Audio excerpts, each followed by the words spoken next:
ಖಿನ್ನತೆಗೆ ಅಥವಾ ಯಾವುದೋ ಸಮಸ್ಯೆಯಿಂದ ಮನುಷ್ಯ ಆತ್ಮಹತ್ಯೆ ಮಾಡಿಕೊಂಡಿರೋ ಸುದ್ದಿಯನ್ನ ನಾವು ಕೇಳಿರ್ತೀವಿ, ನೋಡಿರ್ತೀವಿ. ಆದ್ರೆ ಆರ್ಟಿಫಿಷಿಯಲ್ ಇಂಟೆಲಿಜೆನ್ಸ್ ಯುಗದಲ್ಲಿ ಕೆಲಸದ ಒತ್ತಡದಿಂದ ಮನುಷ್ಯ ಅಲ್ಲ, ರೋಬೋಟ್ ಆತ್ಮಹತ್ಯೆ ಮಾಡಿಕೊಂಡಿರುವ ಬಗ್ಗೆ ವರದಿಯಾಗಿದೆ. ರೋಬೋಟ್ ಆತ್ಮಹತ್ಯೆಯ ಘಟನೆ ವಿಶ್ವದಲ್ಲೇ ಮೊದಲ ಬಾರಿಗೆ ಕೇಳಿ ಬರ್ತಾ ಇದೆ. ದಕ್ಷಿಣ ಕೊರಿಯಾದ ಗುಮಿ ನಗರದಲ್ಲಿ ಈ ಘಟನೆ ನಡೆದಿದೆ.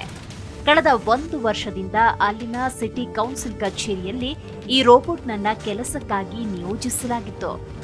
ಹೌದು, ಸಿಟಿ ಕೌನ್ಸಿಲ್ ಕಚೇರಿಗೆ ನಿಯಮಿತವಾಗಿ ದಾಖಲೆಗಳನ್ನ ತಲುಪಿಸುವುದು ಮತ್ತು ಸ್ಥಳೀಯ ನಿವಾಸಿಗಳಿಗೆ ಮಾಹಿತಿ ನೀಡುವುದು ಈ ರೋಬೋಟ್ನ ಕೆಲಸವಾಗಿತ್ತು. ಈ ರೋಬೋಟ್ಗೆ ಒಂದು ಐಡಿ ಕೂಡ ಇತ್ತು. ಈ ರೋಬೋಟ್ ಕಟ್ಟಡದ ಎಲ್ಲ ಮಹಡಿಗಳಲ್ಲಿ ಮುಕ್ತವಾಗಿ ಚಲಿಸ್ತಾ ಇತ್ತು. ಆದರೆ ಒಂದು ದಿನ ಕೆಲಸದ ವೇಳೆ ಏಕಾಏಕಿ ಎಲ್ಲ ಕೆಲಸವನ್ನ ನಿಲ್ಲಿಸಿ ಅಲ್ಲಿಯೇ ಪ್ರದಕ್ಷಿಣೆ ಹಾಕಿ ಮೇಲಿನಿಂದ ಕೆಳಗೆ ಜಿಗಿದಿದೆ ಎಂದು ಹೇಳಲಾಗ್ತಾ ಇದೆ. ರೋಬೋಟ್ ಇದ್ದಕ್ಕಿದ್ದಂತೆ ಜಿಗಿದಿರುವ ಕಾರಣ ಅದರ ದೇಹದ ಭಾಗಗಳು ಛಿದ್ರವಾಗಿದೆ. ಈ ಕುರಿತು ಪ್ರತಿಕ್ರಿಯಿಸಿದ ಸಿಟಿ ಕೌನ್ಸಿಲ್, ಬೆಳಗ್ಗೆ 9ರಿಂದ ಸಂಜೆ 4ರವರೆಗೆ ಶ್ರದ್ಧೆಯಿಂದ ಕೆಲಸ ಮಾಡುತ್ತಿದ್ದ ಈ ರೋಬೋಟ್ ಕಠಿಣ ಪರಿಶ್ರಮ ಹಾಕ್ತಾ ಇತ್ತು. ಆದರೆ ಇದೀಗ ಈ ರೀತಿ ನಡೆದಿರೋದು ನಿಜಕ್ಕೂ ಖೇದಕರ ಅಂತ ಹೇಳಿದೆ. ರೋಬೋಟ್ ಇದ್ದಕ್ಕಿದ್ದಂತೆ ಜಿಗಿಯೋದಕ್ಕೆ ಏನು ಕಾರಣ ಎಂಬುದನ್ನ ಕಂಡುಹಿಡಿಯುವುದಕ್ಕೆ ತನಿಖೆ ಮಾಡಲಾಗುತ್ತೆ ಎಂದು ಸಿಟಿ ಕೌನ್ಸಿಲ್ ಹೇಳಿದೆ.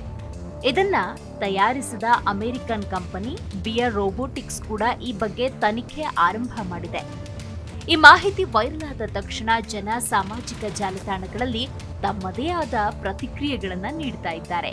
ಈ ರೋಬೋಟ್ ಅನ್ನ ಕ್ರಷರ್ ಗೂಳಿಯಂತೆ ಬಳಸಿಕೊಳ್ಳಲಾಗ್ತಾ ಇದೆ ಅಂತ ಕೆಲವರು ಹೇಳಿದ್ರೆ, ಅದರ ಮೇಲೆ ಅತಿಯಾದ ಕೆಲಸದ ಹೊರೆ ಬಿದ್ದಿತ್ತು, ಅದಕ್ಕೆ 1 ದಿನವೂ ವಿಶ್ರಾಂತಿ ಅಥವಾ ರಜೆ ಇರಲಿಲ್ಲ ಅಂತ ಪ್ರತಿಕ್ರಿಯಿಸಿದ್ದಾರೆ. ನಿರಂತರವಾಗಿ ಕಟ್ಟಡದ ಮೇಲೆ ಕೆಳಗೆ ಹೋಗಬೇಕಾಗ್ತಿತ್ತು. ಇದರಿಂದ ಬೇಸತ್ತು ಒಂದೇ ಸಲ ಜಿಗಿದು ಬಿಟ್ಟಿದೆ ಎಂದು ಮತ್ತೊಬ್ಬರು ಕಮೆಂಟ್ ಮಾಡಿದ್ದಾರೆ.